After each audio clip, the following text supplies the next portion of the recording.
Good morning. This is Cecil and Blues. Welcome to the Wildstar Weigh-In.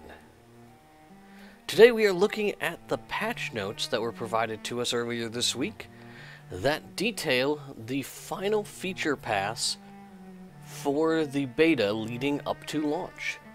From now on, they're going to be focusing on balancing and bug fixes. But there were some surprises in these patch notes.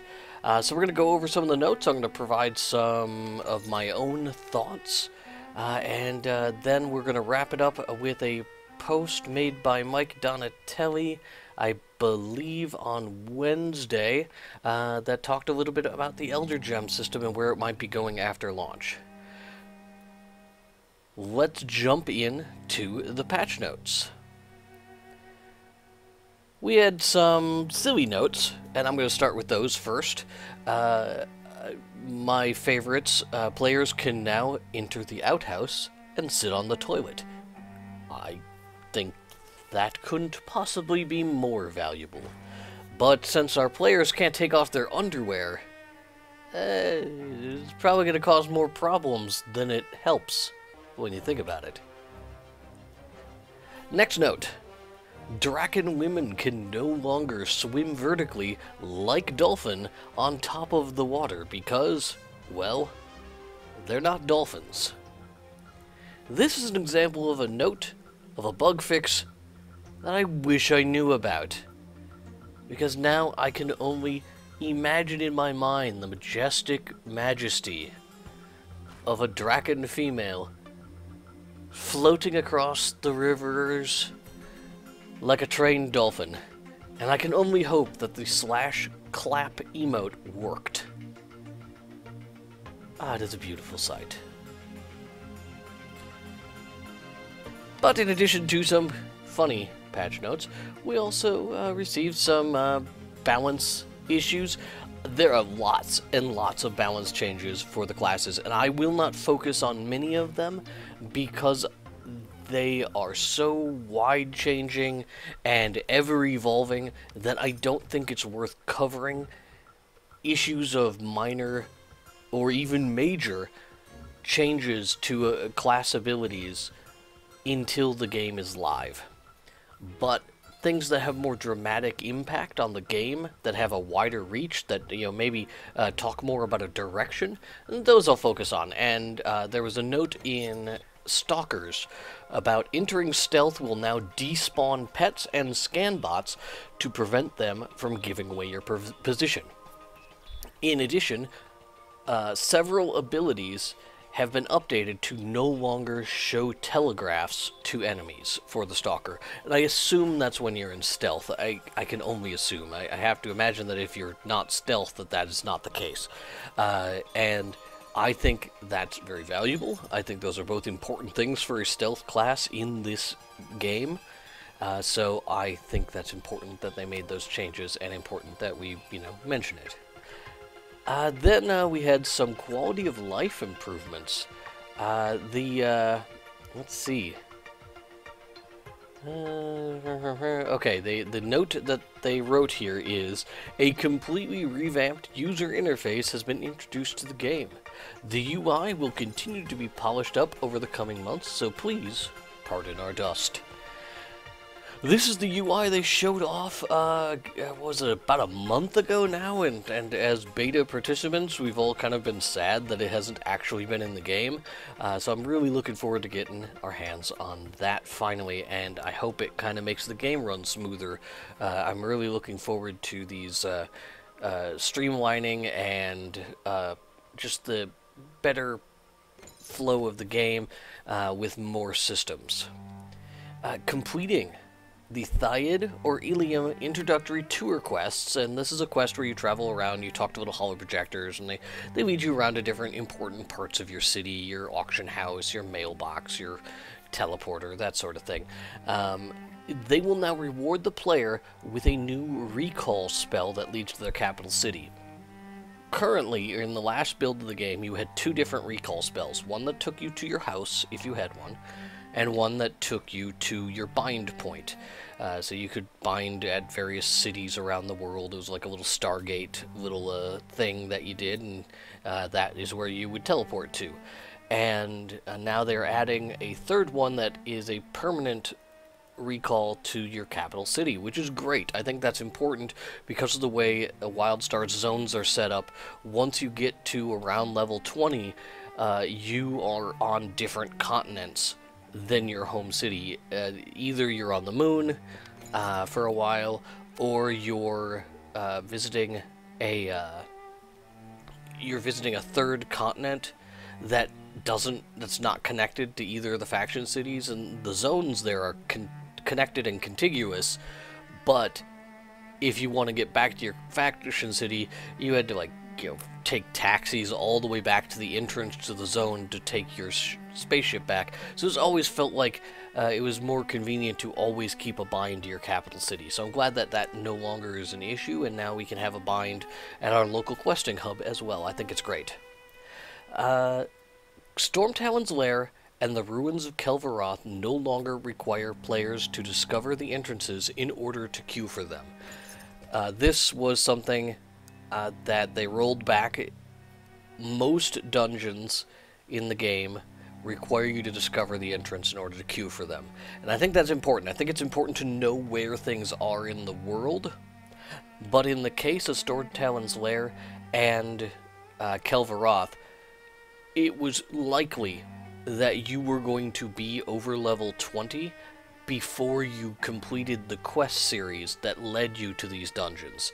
There's the flow of quests in the area, it was more around level 21, 22, and some people would like to, when they hit 20, be able to queue up for these dungeons. I think it's important to not have to require people to have the foreknowledge to, like, skip through half a zone and drive up to the entrance in order to be able to queue for that while they're questing. So I agree with that decision for these first level of dungeons for both the Exiles and the Dominion. The /advice channel is now zone-based. Players looking for a global chat channel should create their own via circles. Good. Good. I mean, obviously, we're still going to have Barons-level chat in certain zones, but at least this will limit a little bit of the advice spam, and maybe we can all focus on giving advice instead of talking about, I don't know, politics, which MMO has the biggest ball sack, whatever. Let's focus on advice, guys. Next note, housing decor can now be placed around the entire property. This is an interesting note. I didn't see anything to back this up, but it sounds like that means you can put them anywhere. And previously, you could only put decor items in the plot where your house was, in the center of your land, or if you set up, like, there were like decorative plots. So, like, on my housing plot, which you may be seeing in the B-roll right now, has several challenge-based plugs. I've got a whirlwind, I've got a little, like, excavation set, I've got a jumping puzzle, I've got my garden, I've got my festival that poops out food when I want it to. But I couldn't put any decorations on those plots because they had a function. But in front of my house, just over, if I'm facing my house, just to my left, there is a wishing well. That is a decorative plot that serves no purpose. I can put things on that plot currently, or could. In this new patch, it sounds like I'll be able to do just that on all of my plots, regardless of if they have a function or not, which could be interesting for some things that may have functions, like, say, a jumping puzzle. That would imply that I might be able to, say, build a stairway up that giant spire of a jumping puzzle and use that instead of the jumping puzzle. But we'll see. We will see. The next note, added and updated tons of sound effects in the game for your listening pleasure, and this included an updated announcer voiceover for challenges. I assume they maybe made him a little bit more friendly. There's been a lot of complaints that "challenge failed" was insulting to people. I don't agree with that at all. I think it's fun. I don't know why it made people so sad, but maybe now he's more like, "challenge not quite completed, but it's okay. You'll get it next time. I have faith in you. We are good friends. Don't report me to my supervisor. I can't get another demerit. Just please, I need this job." That's about it. I think that's probably about the change they've made. Seems to be the direction they're moving. Then we get our update on stun. This is a big issue that people have been complaining about. Nobody wants to mash the button. Oh god, mashing the F key was the worst breakout gameplay mechanic that was in the game, and it sounds like they've fixed it.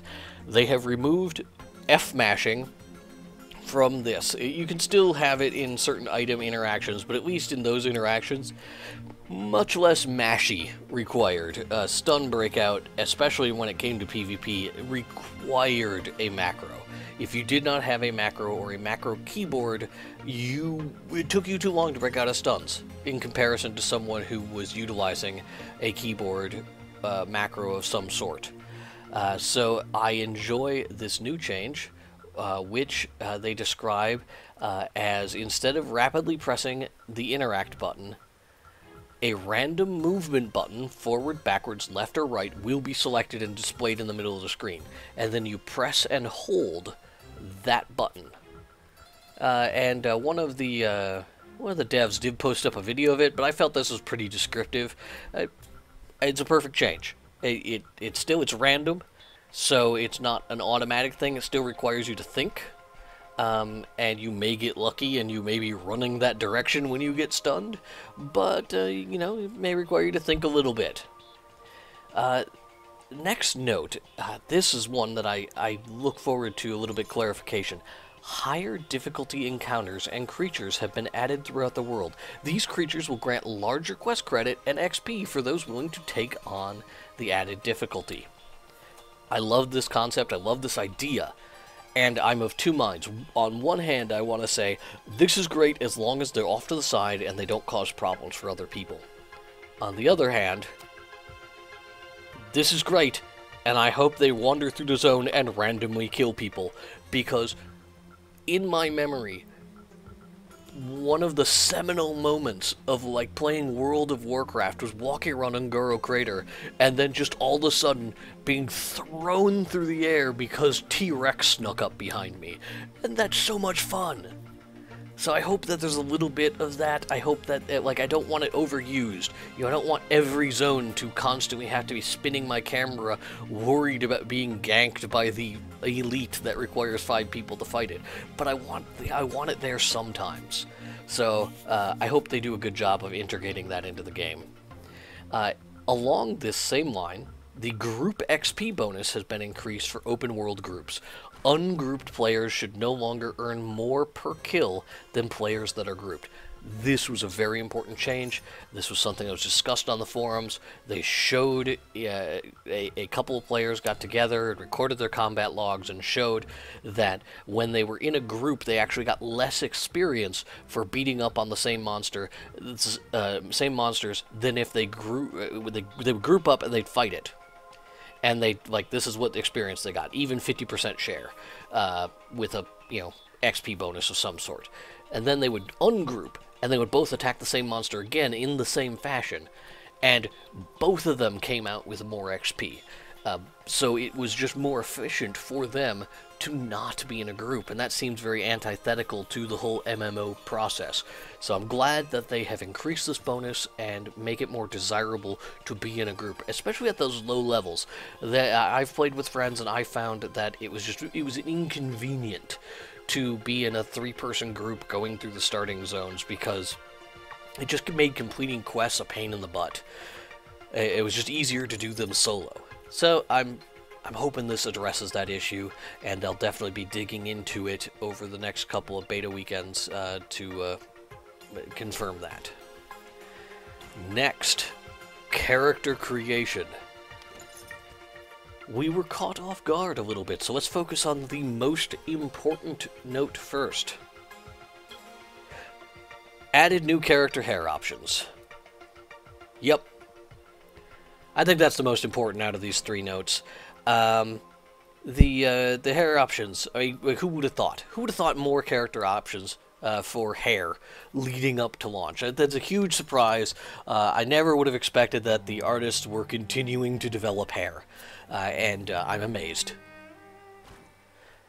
Next note, players can no longer have numbers in their character names. Along with that, foreign language characters are now allowed in character names. Foreign language characters are things like umlauts, and your little accent aigus and accent aiglets, and other fancy names that I can't think of, because I only took French, and so those are the only accents that I remember using. This struck quite a chord. I believe there is a multi-page thread on the forums with anger on both sides of this issue. I had a character, you've seen my robot character. In fact, if you look right now, my Makari is probably running around your screen in probably the worst B-roll I've ever recorded. My apologies. And his name is Hotaka, with a 0 for the O. And that I thought was a, just a fun play on a name I traditionally use in MMOs. And I am sad to lose that. And the argument from people is, hey, if you're going to take away that option, why then create the option for people to create all of the same names over and over again by abusing foreign language characters with the with ASCII code? And one of the devs jumped in, Cougar jumped in, and he posted this on the forums. We throw away accents and the like when it comes to looking to see if a name is taken at character creation. Thus, if there is a Steve on a realm, Stavey, that would be, S-T-E with an accent, V-E with an accent, could not be created. Similarly, Stuv could not be created.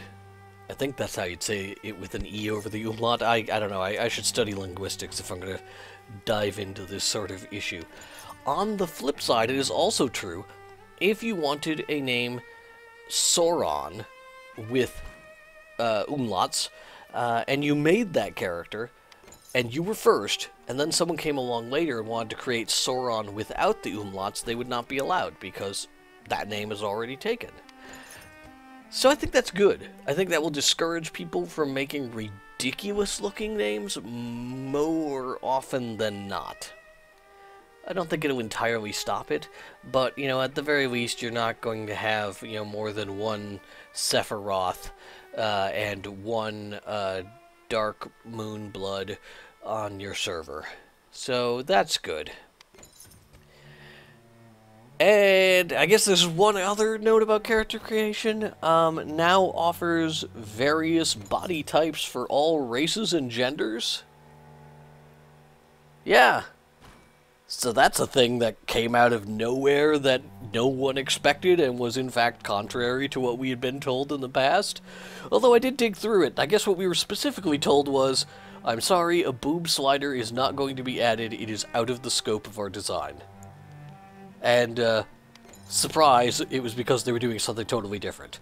So, I'm glad. I like the idea of different body types. I want to see them now. I want to know the concept. I, in fact, held off on recording this audio because I was hoping we would get something that would explain it and show it so I could, provide more detail. But the idea of maybe having a tall RN male sounds fun to me. We'll see. We'll see. I'm really, I won't have feedback on it until I can create characters with it and see what changes they made. Okay, moving on. These are going to move into issues that I feel maybe I would like to talk about a little bit. And these are just minor issues, and that's good because I believe I have less than 10 minutes of B-roll left, so let's get moving! Security clearance is now required to access genetic archives and eventually Datascape. These are the raids, 20-man and 40-man. Upon reaching level 50, players should proceed to their faction capital city and, well, you'll see. And they also noted that this isn't actually currently required in the beta because they want to make sure everyone has easy access, but they still encourage you to go and try out the quest if you're max level, and provide them feedback so that they can improve the quest for launch. So that's something I definitely plan on doing this next weekend. Rare quality Elder Gem rewards now require the achievement for killing the final boss in the veteran dungeons. Epic quality Elder Gems now require the achievement for getting a gold medal in the veteran dungeons and adventures. From what I understand, each piece will have a different requirement, so that like some pieces will say, oh, you have to have killed the end boss in, we'll say, veteran Stormtalon Lair, or get a gold medal in Stormtalon Lair. And something else might focus on a different dungeon or a different adventure and a different boss. So I think that's how it's working. I don't think you have to have beaten every boss before you can buy a blue. Also, level 50 veteran quality rare and epic gear now have the correct purchase requirements. I guess I didn't need to read that note or even put that note in my notes because it's kind of superfluous. So, is this a big deal? Is it good? I think it's good. I'm of two minds on it, but I fall more on the good side. I think this will impact some players who only do solo content, and they may feel slighted that they can't eventually, over time, purchase blue quality even items just because they're not interested in running dungeons.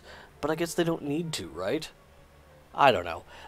I assume that there'll be some other method for them to get gear of this quality then. If they only do solo content, I imagine crafting is going to be where they get their gear. So I think there are going to be methods for people to continue to stay competitive for the environment they wish to be present in at a reasonable speed and for a reasonable cost of their time. The next section is on amps. They made a lot of changes to amps. They mentioned like 80 new icons, and I didn't know if that meant there were 80 new amps, or since the old amp system didn't really have a lot of art, now maybe it has art. So we'll wait to see on that, but there are a lot of new amps. It looks like they added a lot more of the purchasable drop amps to different vendors, which is good because like I have a spell swinger who got completely neutered. She's level 40 and she can't get access to her top tier assault ability because I can't find a vendor who sells an assault second tier ability. And if I try and buy those off of a person who's selling it on the trading post or the auction house, they're selling it for like 10 platinum, and it's like ridiculous. So that character's been idle ever since they made changes to amps. Hopefully I can maybe play it again. The notes read, all of the new amps listed in their character selection sections also have tradable versions that drop in world loot, which is weird. Like having them purchasable from a vendor and also sellable on the trading post usually creates a weird situation of like, I'm selling you something that you could buy for a vendor for half that price, and I'm conning you. But since there's reputation involved, I don't know.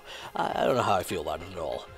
The inlays now require an amp unlock item, and those new amp unlocks will now be found in the world. I have no idea what the heck that means. Updated all amp unlock items to have the proper rarity, common, uncommon, and rare. I don't get it. I have no idea what the implications of these changes are. I will have to see the new amp system in play to understand it. I may just roll up a brand new character to get a feel for it, and maybe report on it in the future. This is a change. This next note I am very happy to report. Abilities can now be purchased directly from the action set builder, rather than requiring the ability vendor. I respect Little Mac, I respect the art that went into the trainer robot, I respect the voice actor that put work into that, but I am glad that it is not a necessity. Visiting an ability trainer is an antiquated, outdated mechanic, and I am glad it has been removed from the game. If training was to be required in an MMO, I feel like it should be more in-depth. Example would be leveling a monk in World of Warcraft. You got certain new abilities would send you back to a monk training ground where you would participate in an event that kind of taught you how the ability worked. If you're going to do something like that, more power to you. But just go here to pay 10 gold for a thing to put on your bar? No. Why make them travel all the way back to town? It's a waste of time, antiquated, it's silly. So I'm glad they removed it. In addition, the amp interface now allows you to reset your amps from anywhere, and it now costs money. Up until now, it's been free, but it was always meant to cost money. So I'm glad these two things are now just part of your UI, and not requiring you to travel back to town and, you know, just needlessly waste time, because that's what it is. Needlessly leave an area to come back, and it's just, I'm glad that it's all now at your discretion. Finally, some changes to PvP. PvP, money and loot rewards enhanced for longer events. Top tier is War Plots and Bloodsworn, mid tier is Walatiki Temple, and the lowest tier is Arenas. This means you will get more gold, specifically for participating in War Plots and Bloodsworn than you will for Walatiki, more in Walatiki than you will for participating in Arenas. And the idea is you'll be able to run more Arenas than the other ones, and it'll even out. Additionally, all PvP loot bags now have a chance to roll on the world loot table equivalent to your level. This table has a multitude of possible rewards, including imbuement items, random gear, rune fragments, class amps, and more. In particular, Bloodsworn and War Plots, I think, now drop 2 bags because of their length. And I think this is good, it is bad. I worry that top-tier players are going to decide that Bloodsworn is the only way to go, the best choice, because if they focus on staying in that one and speedrunning it, they can enhance their rewards, and then you'll never... it'll lessen Walatiki's competitiveness, but we'll have to wait until launch to really see that. And those are the big changes. I mean, there's a lot of fixes to events and quests, like tons of updates to skills and abilities, more balance changes, more optimization. The game just keeps getting better and better, and I cannot wait until launch. It can only go up from here. It looks like I'm not really going to have time to get into Mike Donatelli's post, but the general point was the Elder Gem system that is in the game currently is just a starting point, and that they are going to add new stuff after launch that they can't talk about. And I'm sure they'll be able to talk about it eventually, but for right now, that is not the case. So, thank you so much for tuning in, and I hope you have a great day.